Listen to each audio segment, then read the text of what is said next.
Salut tout le monde! Aujourd'hui, on va s'attaquer à une question qui nous touche tous. Comment est-ce qu'on peut passer de l'information à l'action? Et surtout, comment ça peut renforcer notre démocratie juste là, au niveau local? Allez, c'est parti, on plonge.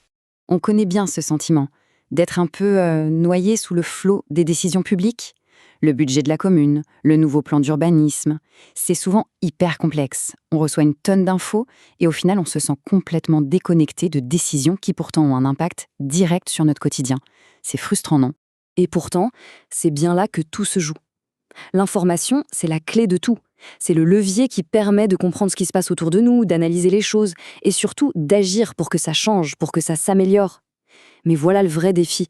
Comment faire pour que cette clé, ce pouvoir, soit vraiment entre les mains de tout le monde? Eh bien, il se trouve qu'il y a une solution pour ça. Une méthode assez simple, en fait, et surtout collaborative. Ça s'appelle la veille citoyenne. C'est une sorte de boîte à outils structurée pour permettre à un groupe de citoyens de se saisir des sujets qui leur tiennent vraiment à cœur. Concrètement, la veille citoyenne, c'est quoi? Imaginez un petit groupe de personnes, des voisins, des amis, qui décident ensemble de suivre de près un sujet public. Attention, hein, le but, c'est pas du tout de jouer les espions.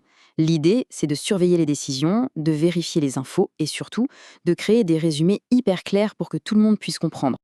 Pour bien comprendre, regardons ce tableau, c'est super éclairant. D'un côté, on a la veille stratégique, celle des entreprises. Son but, l'avantage commercial. C'est descendant, confidentiel, compétitif. De l'autre, la veille citoyenne. Et là, tout est différent. L'objectif, c'est de renforcer la démocratie. Le mouvement vient du bas, des citoyens vers les institutions.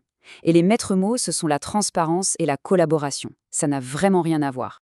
Ok, le concept est top. Mais la question qu'on se pose tous, c'est par où on commence? Comment on fait en vrai? Vous allez voir, c'est beaucoup moins intimidant qu'on ne le pense. En fait, tout commence avec 3 petites étapes. D'abord, on forme un groupe. Et pas besoin d'être 50, hein. 2 à 5 personnes motivées, c'est parfait. Ensuite, hyper important, on choisit un seul sujet. Un sujet pilote pour commencer, on ne s'éparpille pas. Et enfin, on définit un objectif hyper clair. Par exemple, on suit les projets climat de la ville et on publie un résumé chaque mois pour les habitats. C'est simple, c'est concret et surtout, c'est faisable. Et dans ce petit groupe, il y a généralement 4 grands rôles qui se dessinent. Mais, et c'est ça qui est génial, on peut porter plusieurs casquettes. Il y a les collecteurs, un peu les détectives qui trouvent l'info, les vérificateurs qui s'assurent que tout est solide, les synthétiseurs qui ont le don de rendre les choses simples, et enfin les diffuseurs qui partagent le résultat à tout le monde. Chacun peut trouver sa place. Bon, maintenant qu'on a le groupe et les rôles, parlons méthode. Le secret, c'est de trouver un rythme de croisière. Un truc simple, régulier, qui ne va pas vous demander de tout sacrifier, mais qui, sur la durée, va avoir un impact énorme. Et ce rythme, le voilà. Chaque semaine, c'est tout petit, 15 à 30 minutes par personne pour collecter des infos. C'est rien. Une fois par mois, on se retrouve pour discuter de ce qu'on a trouvé. C'est le moment clé. Ensuite, toujours chaque mois, on produit quelque chose de simple. Une petite synthèse, un visuel, une mini-vidéo, et hop, on partage. C'est tout. Et avec ce petit effort constant, on bâtit une vraie connaissance collective sans risquer le burn-out militant. Et la question de l'argent dans tout ça. Est-ce qu'il faut des logiciels chers? Absolument pas. Regardez, pour chaque besoin, écrire à plusieurs, créer des alertes, vérifier des infos, faire des visuels, il y a des outils gratuits et super simples à utiliser. La technologie est vraiment notre allié ici. Elle est là pour nous faciliter la vie. Ok, on a vu la mécanique, le comment faire. Mais maintenant, prenons un peu de hauteur et revenons au pourquoi. Parce que derrière ces petites actions, ces outils, l'enjeu est en fait immense. Il s'agit ni plus ni moins de redonner du souffle à notre démocratie. Et ça, c'est un point vraiment essentiel. La veille citoyenne, ce n'est pas un sport de combat. On n'est pas là pour attaquer ou pour être dans la confrontation systématique. L'idée, comme on le voit bien ici, c'est de construire ensemble une vision plus claire de ce qui se passe dans notre communauté, de créer du dialogue. Et en faisant ça, on agit directement sur 3 piliers fondamentaux de la démocratie. D'abord, la transparence, on rend l'information visible. Ensuite, la redevabilité, on rappelle aux élus qu'ils ont des comptes à rendre.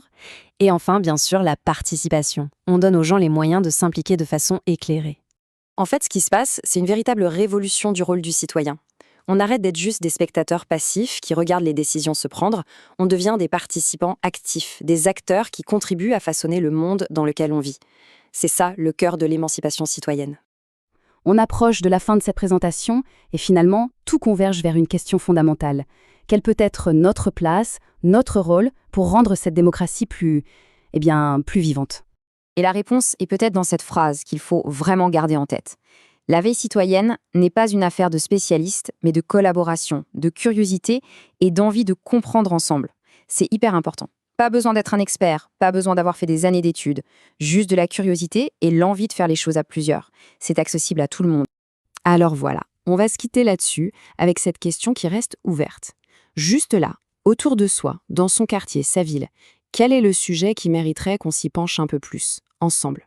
La réponse pourrait bien être le début d'une aventure citoyenne vraiment passionnante. Merci beaucoup pour votre écoute.